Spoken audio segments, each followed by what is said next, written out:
Compare what it was like when you lived here to what it looks like now, or? Oh, it looks so much different now. Don't look like when I come in. Um, when I come in, it was old houses, nothing but dirt street. Old T Model 4, wasn't no nice car like there is now. Old horse and buggy. And your doctor used to visit your house instead of going to the doctor's office. Really? The doctors came out of the house. The real man came one in the morning. Up there on Carroll Street, they had horses and cows, all out there in the back and everything. And when they get ready to get the cows, they had to go out there and pull the cows in and put them in the stuff. It did look more like a country. Doing that, it looked more like we was in the country. What's a special memory on the street for you? Oh, we had a basketball court back there behind one of the houses with a mulberry tree. And then we used to call back there the sport arena because we played basketball. And then we used everybody's backyard for a football field. Oh. And then we used to play ball in the street, baseball. Because it was safe in the street, Yes, wasn't it? yes. It wasn't paved, it was just dirt, a lot of trees. It's one thing we did together. We played ball about every day, and when the weather permitted, we went fishing together. So it was like a lot of neighborhood togetherness there, you know. We drank whiskey together too. Yeah. Us getting together as a group of teenagers and partying together. Plus, going to each other's house and, fellowshipping together. We went to the park, we walked the railroad, we make a neck bone sandwich, a peanut butter sandwich, and we be on a hike. We be somewhere in the woods climbing trees, just having the most fun. These children say they are bored. They got TVs, they got games. No TVs. I bet you wouldn't even know how to act without a computer or a TV. Firemen off of Taft Road, the fire truck. They came down, whoa, we're going to have a shower bath. We're going to have a shower bath. All your children come down Lakewood Avenue at 3 o'clock, Thursday, 3 o'clock. And we said, Mom, we're going to have a shower bath. What they going to do? Say they're going to put water on y'all. So when at 3 o'clock, they ring that bell. And we run down Lakewood Avenue, and they take their hose and skeet water on us, and we just jump and have a good time. We would have a party like during the summer, we would have a big party in Judah Dunham backyard. Like we all put our money together and have a big party for the teenagers at the time. And a lot of times we would party in our house on Saturdays, Fridays and Saturday nights. If we didn't do that, we got counseled by Miss Aluna Dunn and Miss Beatrice Farrington, Julia Reed, my grandmother. All of them was like our mother figures. Yeah. And they took care of all the kids, because if you did something, all of them would get on you. My mama was law and order. She did not play. My mama She did would not wait. Play. She would wait for you to go to sleep, or she would get some. I was a runner, so I could run. I would run, but I had to come home, and she would pay someone to run me down. Even as a young married woman, she said, "As long as you're my child, I can whip you." Mama did not play with us. She would take anything she got her hand on, and she would have wore you out with it. She didn't care whether it was a stick. She didn't care if it was a brick. She didn't care what it was. That's the truth. She did not care. But she was the sweetest mom I ever had. You done read about what went on back in the day if you, with black people being like that toward each other. If you stayed over there in some upper neighborhood, then you was okay. But if your hair was nappy and all that, you was not. If you were dark skinned, you was not accepted. Unless you was a professional person, child. You didn't know that, did you? No. Well, I'm telling you, read you some Black History, baby. Okay. I went up there to get on the bus. I seen 2 or 3 people I knew. And by then, being there, they got on there first. I got on late. I sit on the bus, like this is the driver. I sit right close from him. And when I did, he kept saying something to me. I said, what? He said something. I didn't hear what he said. And some of the people back in the back said, hey, come here, girl, come here, come here. I said, you told me. He said, yeah. I went back. No, you can't sit up there. You have to sit in the back. He said, when you get on the bus, don't sit up in the front. You go sit in the back. I said, I didn't know that. I'm going uptown. I didn't know. He said, that's what he's trying to tell you. If we wasn't on the bus to tell you, he would put you off. And then another thing, when I was downtown, Woodworth store, I went to Woodworth to eat and get me a sandwich. And they wouldn't wait on me at Woodworth.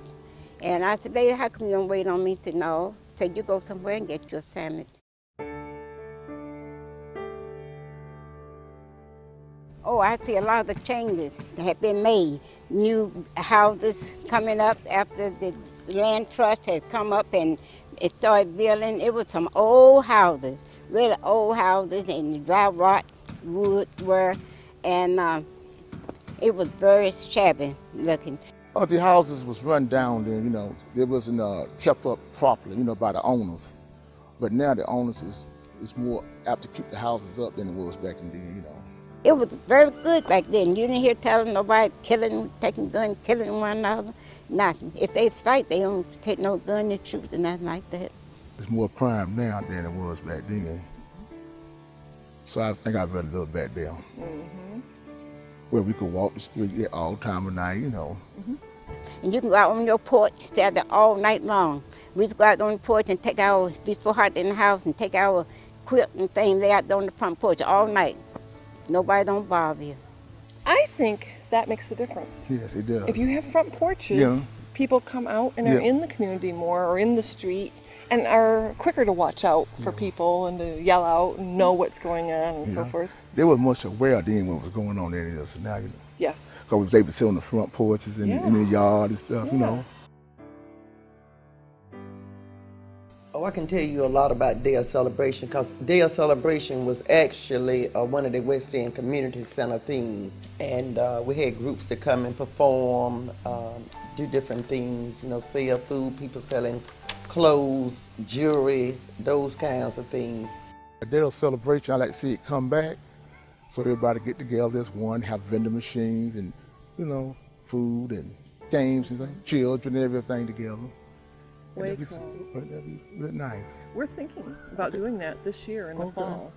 That'd be cool. Would that be something you'd like to be involved in? Yes. Cool.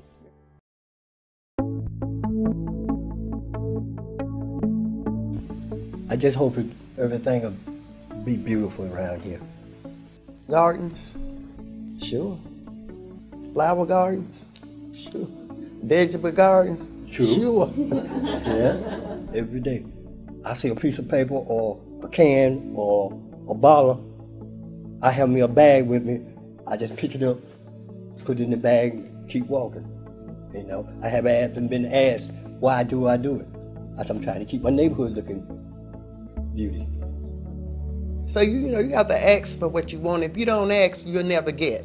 The city didn't come in here and decided, oh, we're going to give land trusts or Habitat or self-help some money to do some houses. That was a long, hard fight to get recognized. Just looking back at even photographs of the way that Durham used to look, specifically this area, I would like to see. It's a beautiful area. There's lots of beautiful houses that are falling apart, but there's houses that are being renovated and stuff, and it just has such potential to be kind of a beautiful community if it's not falling apart, because you can tell just by looking at things that are overgrown or dirty and there's messes and stuff that they have so much potential to be nice and to be great. So I just think that the neighborhood needs to kind of pull together a little bit, because it seems very disjointed, you know. Stay connected to the neighborhood association. I mean, people move in and you think, well, we got a whole new group of people in here. You know, they got something, they got a house. So they'll be connected to what's going on in the neighborhood. But that's not true. Give back something. You got something from the neighborhood to give something back. When it comes to coming to the meetings, don't y'all even worry, because if we do the way we've been doing for the last few months, we'll make it 10 or 15, 20 people. We have good meetings.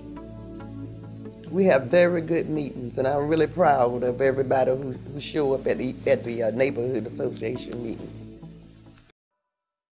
From dirt streets and gravel streets to paved streets, from shabby houses and duplex to minimum housing, from renters to home ownership, from bare dirt yards to grassy front yards, from 2 automobiles on one street to every home owning 1 or more vehicles, from no connection to City Hall but to pay your water bill, to grand connections in all departments. We the people have voices. We can be heard. I'm so happy and thank God. I thank Him each and every day that I'm still living where I can tell the story. I couldn't tell the story if I hadn't sit on the older people. Just like the West End take care of the West End. And when you say that, Garrett Street took care of Garrett Street. We really had to leave here because we had everything that we needed right through here if we were going to the store. I just think as the years go by, we get better and we get better.